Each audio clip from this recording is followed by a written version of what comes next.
প্রিয় দর্শকবৃন্দ, আজকের টপিকটা হচ্ছে জেলা ওয়াইজ, অর্থাৎ পশ্চিমবঙ্গের প্রত্যেকটা জেলার যে আবাস যোজনার উপভোক্তা অনুযায়ী টোটাল কত টাকা বরাদ্দ হয়েছে সেটা আজকে বলবো, এবং এসএমএস এর যে বিভ্রান্তি সেটাও ক্লিয়ার করে দেবো। আর তার সঙ্গে আরও কিছু তথ্য এখানে অ্যাড করা হয়েছে। তো প্রথমে চলে যাই আমরা। এই বিভিন্ন ধরনের মেসেজ দিয়েছে, যেমন এটা দেখতে পাচ্ছেন একটা মেসেজ। এই মেসেজটা আসছে, একটা ধরনের মেসেজ, এইটা এক ধরনের মেসেজ পাচ্ছে। এই মেসেজ নিয়ে আপনাদের বিভ্রান্তে পড়বেন না। আপনাদের যেরকম টাকা ঢুকবে সেই অনুযায়ী ব্যাংকে অ্যাকাউন্টে ক্রেডিট হয়ে গেলেই আপনারা মেসেজ পাবে। তো যদি ওই ব্যাংকের সার্ভারের ওপর নির্ভর, কারো টাকা মেসেজ যাচ্ছে, কারো মেসেজ যাচ্ছে না। হুম এটা কোনো বিভ্রান্তি হবে না। মেসেজ নিয়ে আপনাদের টাকা পয়সার কোনো প্রবলেম হবে না। যখন টাকা ঢোকাবে দপ্তর থেকে, তখন ঠিক ঢুকে যাবে। মেসেজ কারো আসতে পারে, নাও আসতে পারে। তাহলে এই একটা মেসেজ রয়েছে, দেখতে পাচ্ছেন এখানে দিয়েছে। সুদি আপনি পশ্চিমবঙ্গের সরকার নিজস্ব তহবিল থেকে বাংলার বাড়ি গ্রামীণে গৃহ নির্মাণের জন্য 1,20,000 টাকা আর্থিক অনুমোদন পেয়েছেন। স্বীকৃতি প্রথম কিস্তির 60,000 টাকা পাবেন প্রেরক পঞ্চায়েত ও গ্রাম উন্নয়ন দপ্তর, পশ্চিমবঙ্গ সরকার। এটা একটা, যারা কনফার্ম হয়ে গেছেন, আচ্ছা, তার এলিজিবল লিস্টে যাদের নাম রয়েছে তাদের এখন পাঠাচ্ছে। আর কেউ কেউ পাচ্ছেন না, এটা নিয়ে কোনো বিভ্রান্তি হবে না যারা পাননি। আবার কারা দপ্তর রয়েছে যাদের 60,000 টাকা প্রথম কিস্তি ঢুকে যাওয়ার পরে এরা মেসেজ পাচ্ছে, যেটা ব্যাংকের থেকে দিচ্ছে, deer customer payment of ₹16,000 credited to your account number. লাস্টে নাম্বারটা দিয়ে দিয়েছে, গে কত তারিখটা 18/12/2024। এটা স্টেট ব্যাংক থেকে দিয়েছে। এটা ব্যাংকের সার্ভারের উপর নির্ভর। কারো ব্যাংক মোবাইল হাতে লিঙ্ক নাই ব্যাংকের সঙ্গে, তাদের হাতে পাবেন না।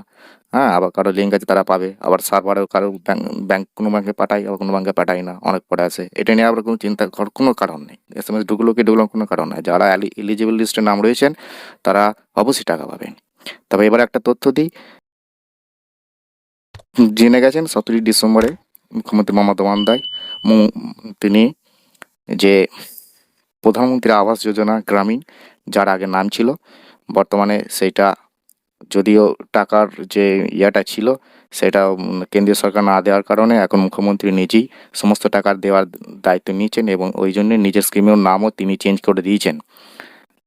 আগে যে ছিল, একটা যেটা ছিল প্রধানমন্ত্রী গ্রামীণ আবাস যোজনা, অর্থাৎ সেটা এখন চেঞ্জ হয়ে গেছে বাংলা বাড়ি প্রকল্প, যাকে আমরা বাংলা আবাস যোজনার নামে এখন চিনছি।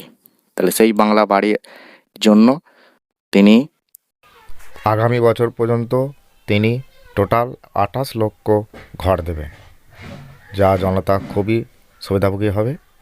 তবে 17 তারিখ থেকে তিনি যে ঘোষণা করেছেন সেটা হলো 12 লাখ এখন তিনি টাকা ঢুকাবেন। তবে আগামী যে আরও বাকি যে রয়েছে 16 লাখ, তাদেরকে তিনি প্রায় পরের বছর 2025-এ ওই মে মাস থেকে দেবেন, এবং ডিসেম্বর মাসে দ্বিতীয় কিস্তি দেবেন। অর্থাৎ প্রায় 2026-এ যে ইলেকশন রয়েছে তার আগে প্রায় 28 লাখকে তিনি সমস্ত জনতাকে তিনি টাকা দিয়ে দেবেন। এই একটা ঘোষণা তিনি করেছেন। আর এখন যে তথ্য দেখাবো সেটা হচ্ছে প্রত্যেকটা জেলা ভিত্তিকতে কত টাকা করে টাকা দেওয়া বা বরাদ্দ হয়েছে বা ইতিমধ্যে পাঠানো হয়েছে সেটা একবার দেখে নেব। প্রথমে আসি, 1 নম্বরে হয়েছে উত্তর 24 পরগনায়। দেখতে পাচ্ছেন জেলা ওয়ারি বরাদ্দ হচ্ছে। উত্তর 24 পরগনা হচ্ছে 337,63,20,00,000 টাকা। বাঁকুড়া হয়েছে 410,79,00,000। হুগলি আছে 298,93,20,00,000 টাকা। পশ্চিম বর্ধমানে রয়েছে 47,69,40,00,000 টাকা। হাওড়া হয়েছে 137,73,73,00,000 টাকা। এরপর রয়েছে মুর্শিদাবাদ 6 নম্বরে 322,89,60,000 টাকা। 7 রয়েছে নদিয়া 278,80,20,00,000 টাকা। পশ্চিম মেদিনীপুর রয়েছে 603,52,20,00,000 টাকা। পূর্ব বর্ধমান রয়েছে 475,92,00,000। কোচবিহারে রয়েছে 682,44,60,000 টাকা বরাদ্দ হয়েছে। এরপর রয়েছে 11 রয়েছে উত্তর দিনাজপুরের 278,52,00,000। ঝাড়গ্রামে 121,35,60,000 টাকা। 13 নম্বর আছে পুরুলিয়া 221,05,80,000 টাকা। দার্জিলিংয়ে রয়েছে 31,05,60,000 টাকা।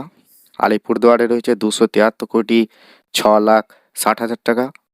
আর দক্ষিণ দিনাজপুরে রয়েছে 159,98,40,000 টাকা। এরপর রয়েছে দক্ষিণ 24 পরগনায় 680,83,80,000। মালদা রয়েছে 178,69,80,000। তারপরে 19 রয়েছে বীরভূম 315,49,20,000। জলপাইগুড়ি রয়েছে 194,49,60,000 টাকা। আর পূর্ব মেদিনীপুরে রয়েছে 332,47,40,20,000 টাকা বরাদ্দ হয়েছে।